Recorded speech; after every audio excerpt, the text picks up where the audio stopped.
IVF किसके लिए है? तो आईवीएफ ये एक बहुत बड़ा अगेन मिथ है कि आईवीएफ सिर्फ एक महिला के कारण, प्रॉब्लम के कारण ही कराना पड़ता है। ऐसा नहीं होता है। 50% आईवीएफ जो हम देखते हैं आजकल क्लिनिक्स में, वो महिला के कारण होता है, और 50% मेल फैक्टर जो हम बोलते हैं, पुरुष में अगर कुछ तकलीफ होती है, जैसे कि स्पर्म काउंट कम होना, स्पर्म मोटिलिटी कम होना, ये सब चीज़ों के कारण भी आईवीएफ करना पड़ता है। तो हाँ, महिला के फैक्टर जैसे अंडे कम होना, क्वालिटी खराब होना, ट्यूब्स ब्लॉक्ड होना, एंडोमेट्रियोसिस, पीसीओएस, ये सारे थोड़े फैक्टर्स हैं जो हम महिला में देखते हैं, पर पुरुष भी कंट्रीब्यूट करते हैं। तो ये मैं हर जगह बहुत स्ट्रांगली बोलती हूँ कि आईवीएफ सिर्फ महिला के कारण नहीं किया जाता है, मेल फैक्टर्स भी होते हैं, जैसे कि स्पर्म काउंट, लो मोटिलिटी, लो मॉर्फोलॉजी, नो स्पर्म काउंट, ऐसे कई चीजें होती है जिसके कारण आईवीएफ ऑप्ट करना पड़ता है। तो मैम आपने बोला कि आदमियों में तो चलो ये इश्यूज हो जाते हैं स्पर्म काउंट कम होने के, बट लड़कियों में जैसा आपने बोला पीसीओडी होता है, पीसीओएस होता है, तो अब ये सब तो आजकल बहुत सारा देखने को मिल रहा है कि बहुत अर्ली एज में हो जा रहा है, मतलब जी 15-16 साल की बच्चियों को पीसीओडी हो जा रहा है। तो क्या इनफर्टिलिटी बहुत ज्यादा ही आगे बढ़ गई है, 15-16 साल की एज तक पहुंच गई इनफर्टिलिटी? नहीं, इसका मतलब बिल्कुल ये नहीं है गेटी। सो पीसीओएस होना मतलब इनफर्टिलिटी होना नहीं है। पीसीओएस होना मतलब कि आपको बच्चा कंसीव करने में तकलीफ आ सकती है। और वो क्यों होता है? क्योंकि पीसीओएस में अंडे बहुत सारे होते हैं, उनकी क्वालिटी हालांकि सिर्फ 10% ऊपर नीचे होती है। और जो कि हम बोलते हैं, जो अंडा फूटता है लोगों में 14 दिन के आसपास, जिसको हम ओव्यूलेशन बोलते हैं इंग्लिश में, पीसीओएस में ओव्यूलेशन नहीं होता है, अंडा फूटता नहीं है।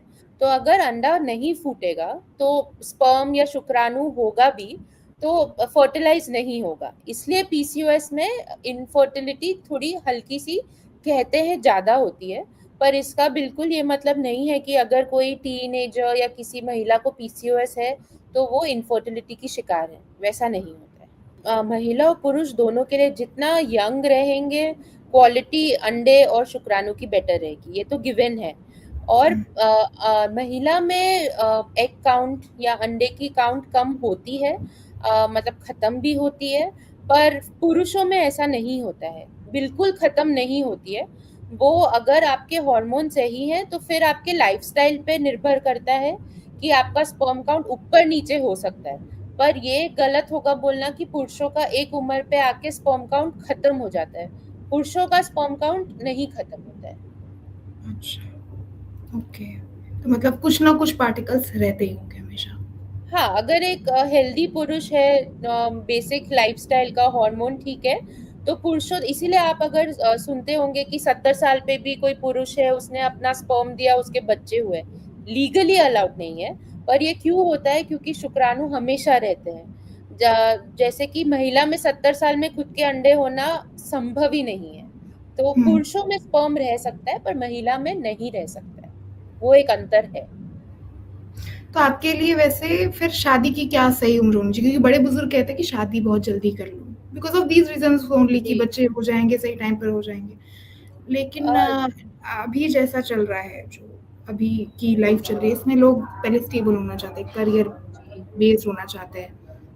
तो ऐसे में एज एन आईवीएफ एक्सपर्ट, अगर किसी को आईवीएफ नहीं करवाना हो तो फिर क्या एज सही है शादी की?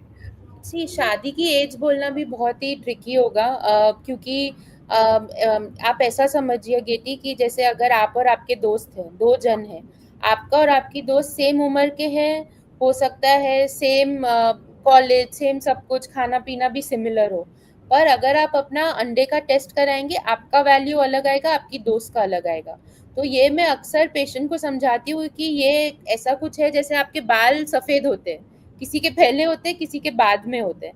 तो ये बोलना बहुत सही नहीं होगा कि शादी की एक उम्र क्या है।